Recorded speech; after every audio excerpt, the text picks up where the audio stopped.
Visão hoje conversa com o médico neurologista, Dr. Marcelo Pereira, já que 30 de agosto é o Dia Nacional de Conscientização sobre a Esclerose Múltipla. Tudo bom, Dr. Marcelo? Obrigada pelo teu tempo.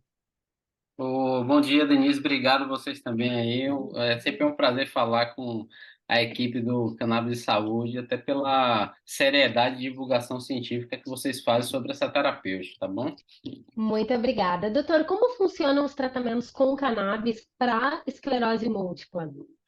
Então, assim, para a gente pensar qual a relação, né, a função da ativação do sistema endocannabinoide com a esclerose múltipla, a gente precisa entender que a esclerose múltipla é uma doença autoimune, onde, por algum erro, que a gente não entende muito bem ainda qual é exatamente, o nosso sistema imunológico começa a atacar algumas células do sistema nervoso central.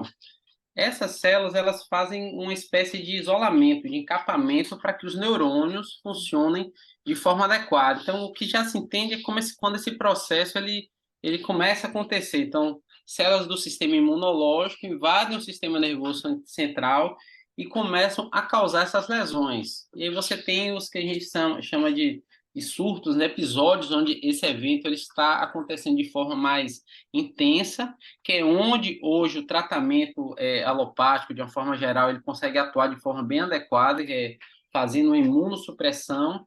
Só que hoje o tratamento convencional, que a gente chama, ele funciona muito bem nos surtos, nesses eventos mais agudos, onde o sistema imunológico está descontrolado.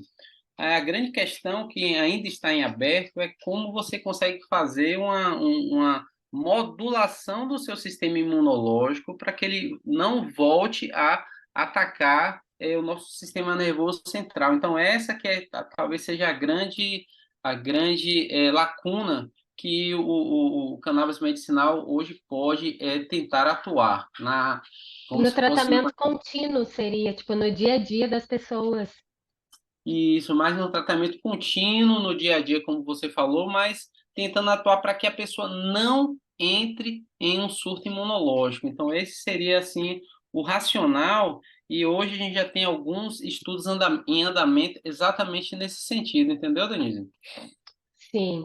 E quais canabinoides mais indicados para o tratamento de quem tem a esclerose múltipla, quem sofre com essa condição? Então, hoje, assim, quando a gente vai para a pesquisa, ela difere um pouco do que a gente atua em termos de clínica, no consultório de uma forma geral.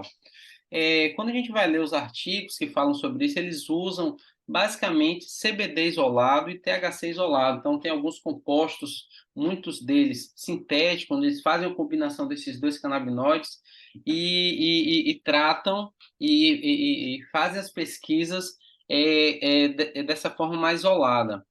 Essa é uma grande diferença para a clínica, que hoje a gente já tem uma compreensão muito clara que o óleo que a gente chama de full spectrum, onde ele tem os outros fitocannabinoides potencializando o efeito tanto do CBD quanto do THC, eles têm uma eficácia terapêutica muito maior.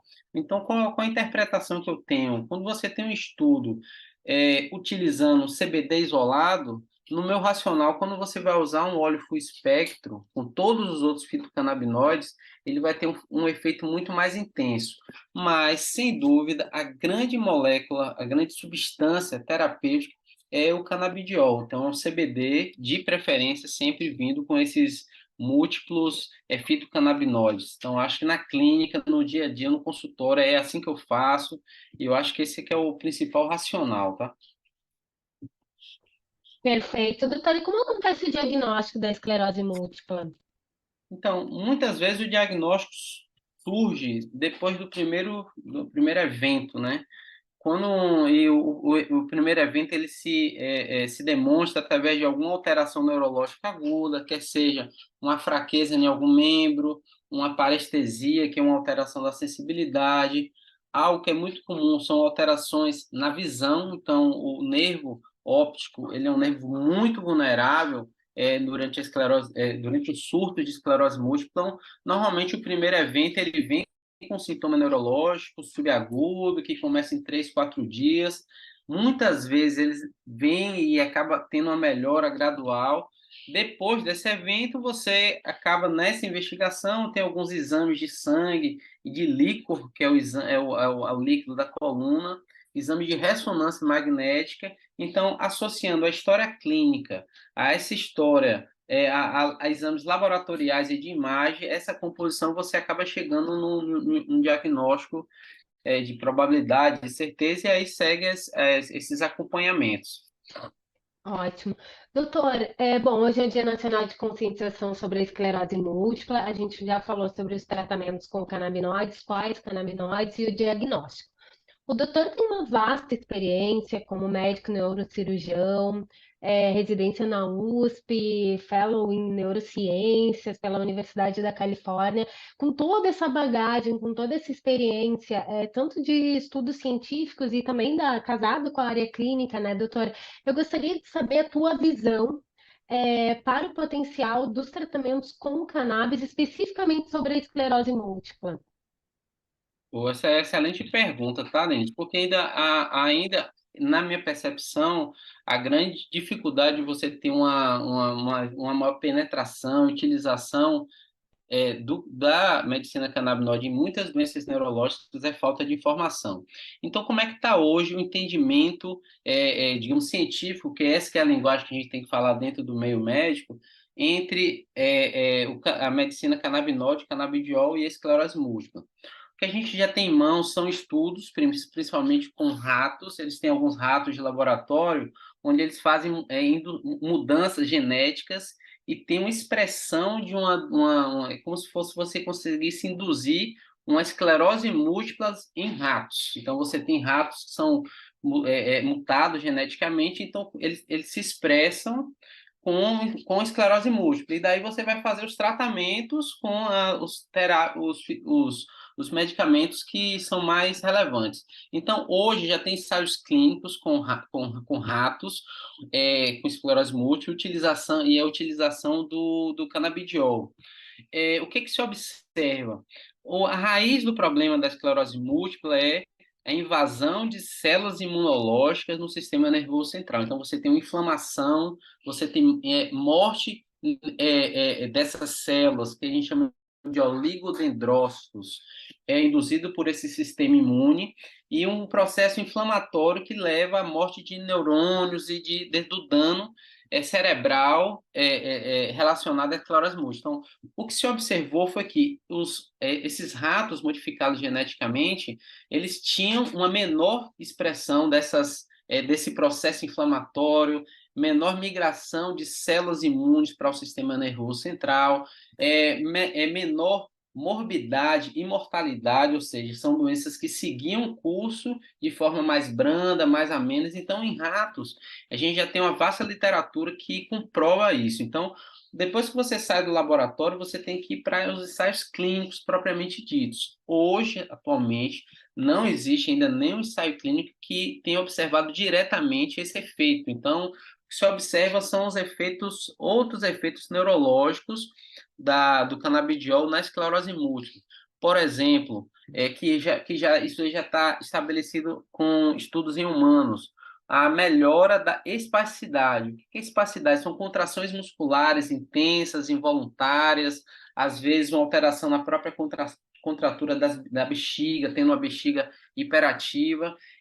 A espasticidade dificulta, inclusive, a mobilidade desse paciente. Então, para esse sintoma da esclerose múltipla, já tem evidências científicas que a gente chama de classe A, que são dentro daquele arcabouço de estudos controlados que a evidência científica exige. Então, para a esclerose múltipla, o que se sabe é que, para a espasticidade, ela tem um efeito clínico, é passível de ter um tratamento. Agora, para o que eu acho que é o que é mais relevante, como um tratamento modificador de doença, onde você vai modular o sistema imunológico e conseguir ter uma melhora a longo prazo, não existe ainda nenhum estudo clínico, só tem estudos com animais. E quando a gente entende onde o canabidiol vai atuar, naqueles receptores CB2 que estão mais presentes no sistema imunológico, a gente já tem uma ideia de como funciona do ponto de vista biológico esse efeito terapêutico que foram vistos em ratos e que, na minha compreensão, eles também vão se repetir em humanos, o que precisa de tempo e de, na verdade, um suporte mesmo científico para que esses estudos sejam realizados.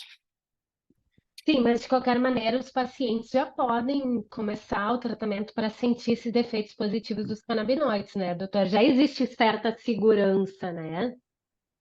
Não, sim, eu particularmente eu acompanho pacientes com esclerose múltipla, faço utilização crônica, né, contínua do canabidiol. Essas mesmas explicações que eu estou te dando, eu passo para os pacientes em que ponto está a minha percepção, o que, que a gente vai ver a longo prazo. Então, isso eu já faço na prática clínica, pela minha segurança que eu tenho em termos de prescrição, utilização como medida tratamento de sintomas secundários, como dor crônica, espacidade, às vezes a própria ansiedade que envolve a questão da pessoa com uma doença imunológica como essa. Então, além do tratamento sintomatológico, explico sobre essa potencialidade que é em termos de tratamento modificador de doença. Então, isso eu já faço na minha prática clínica com muita tranquilidade. Por fim, existe segurança no uso dos canabinoides em relação a interações medicamentosas, por exemplo, para quem tem esclerose múltipla? Essa pergunta é interessante também, porque isso aqui é um receio, principalmente às vezes de alguns colegas que tratam de forma só com imunossupressores. Então, existe sim essa preocupação de você ter interação medicamentosa. O canabinoide, eles são metabolizados no fígado e acaba aumentando a degradação de alguns medicamentos ou reduzindo a degradação de outros. Então, a gente precisa estar atento para isso. Já tem alguns artigos que mostram quais drogas eles podem ter efeito potencializador ou inibidor. Então, isso aí é bom ter essa compreensão prévia para pacientes que estão fazendo imunossupressor. É raro, é pequeno, o efeito ainda não impediria esse tratamento concomitante, não, tá bom? Ótimo, doutor Marcelo, muito obrigada. Eu tenho certeza que a gente, de alguma maneira, contribuiu para a conscientização sobre a esclerose múltipla e muito obrigada pelo teu tempo e por compartilhar todo esse conhecimento. Tá bom, muito obrigado, eu fico disponível aqui para vocês, viu?